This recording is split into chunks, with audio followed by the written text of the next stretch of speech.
Now by Malcolm Nance, NBC News terrorism analyst and the director of Terror Asymmetrics Project, and former CIA military analyst Tara Mallar. Tara, let me ask you about my suppositions here. Doing people tell me that slows down the investigation. If you want to create terrorism, which is to create fright and almost inexplicable terror, you say, let's make it 3 or 4 days or 2 weeks or a month. But they don't know how this plane went down or even if it was terrorism. Second, the insult to Egypt, which depends on tourism from Europe and here so much. In fact, that is its product. Kill the tourism industry like they did when they killed the plane coming out of Sharm el-Sheikh on their way to Moscow. I mean, to Russian tourists. You're absolutely right. There were also Westerners on the plane, so it could have been a multi-hit hitting French passengers. There were Egyptians on the plane. The one thing that is strange, and I agree with everything you said, that they haven't claimed it yet, so I'd be interested to see in the next 24 to 48 hours if there's a claim issued. Groups like to claim these attacks. These are high-profile media attention-grabbing attacks. They use this for propaganda. They take video footage of the planning of these attacks, and they try to use this to motivate people to join the cause, and they use this material online to recruit people. So I'd be curious to see if there's a claim that happens from ISIS or an ISIS affiliate or an al-Qaeda affiliate, to be honest, either in, you know, they mentioned Northern Africa, the plane was there. There are al-Qaeda affiliates there as well. Malcolm, what do you see when you look at this as of the information available now? What do you see? Well, very early on, I assessed that this was obviously, or we had indications that it was an explosive device which was placed on the aircraft. Unlike most people, I have a very hard time believing that this is a device, if it is a device, it's very speculative now, that was placed on in Paris. I think most likely during the maintenance phase in Cairo, it would be much easier to get the device onto an aircraft. It could fly its leg off to Eritrea, Tunisia, to Paris, and then mate up with its bomber, who would have to manually detonate it at altitude. Very strange that they waited. I mean, you could sit and watch on the flight map as you're flying, but they waited until they went over from Athens control to Alexandria control and wanted to detonate it in the middle of the Mediterranean Sea, closer to Egypt. That's very unique. Same thinking I do, that was to insult Egypt, to make sure they got the mailing address right, that we're out to get you guys, or was it to make it harder to get the information for a while so we could spread fear? Well, absolutely, but I think both. I think the Egyptian fingerprints are all over this. If this was actually a device that was planted in Paris, that was plotted in Europe, you wouldn't go to Charles de Gaulle on a one-time strike, because this is never going to happen again, really.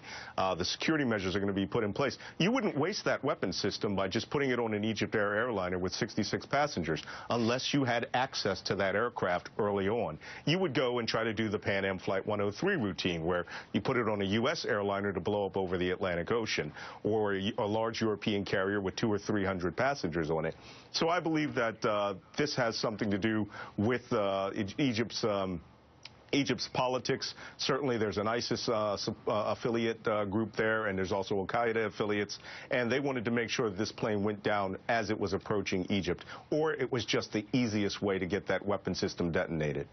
Well, I've heard the phrase for hours this afternoon watching this develop inside job, because, you know, as Malcolm said, you know, you are checked by the equivalent of TSA when you get on the plane. You can't carry a bomb through the checker. You can't just, here's my bomb. There's no way you're going to sneak it through, probably. So it has to get on some other way, through the people putting food on the plane, people gassing up the plane, people cleaning the plane. And Tunis and Asmara, Eritrea are the other stops in the hours before. Exactly. So the plane had multiple stops, but I wouldn't fully rule out the possibility that it could have been out of France. I'm not saying that that's likely per se, but France does have the highest amount of foreign fighters going into Iraq and Syria. It has the highest population that's been radicalized to extremist groups. Would it be a worker? It could be somebody on the inside. I mean, what intelligence officials are going to be looking at, in addition to the passenger list and putting that against the terror watch list?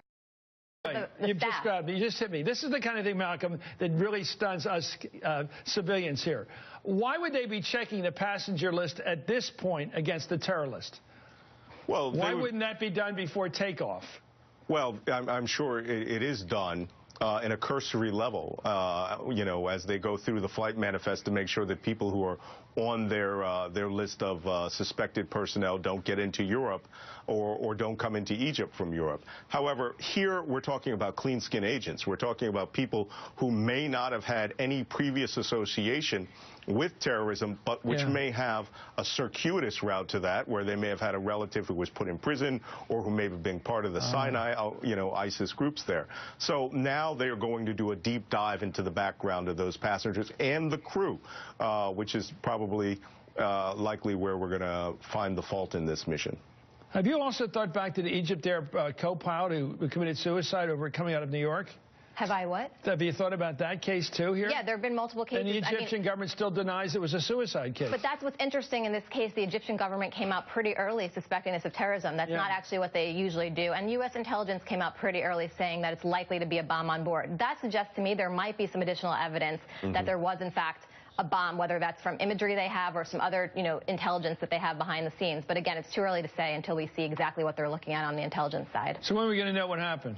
I'd give it, a week or so to see if there's a claim made and to look at the passenger list, the crew list, and if they recover the wreckage, that will give some forensics on the bomb. I have to tell you, one of the greatest trips, if you can afford it, we did it once in our life, was to go to Egypt. And if this kills tourism, one of the most amazing tourist spots in the world, to go see the pyramids and everything, and the Valley of the Kings. If that kills that tourism over there, their greatest prize, it's going to really hurt Egypt. And it's going to, everybody doesn't get the chance to go there, and they're not going to feel like going there right now. Anyway, thank you, Malcolm Nance. And thank you, Tara Mallar.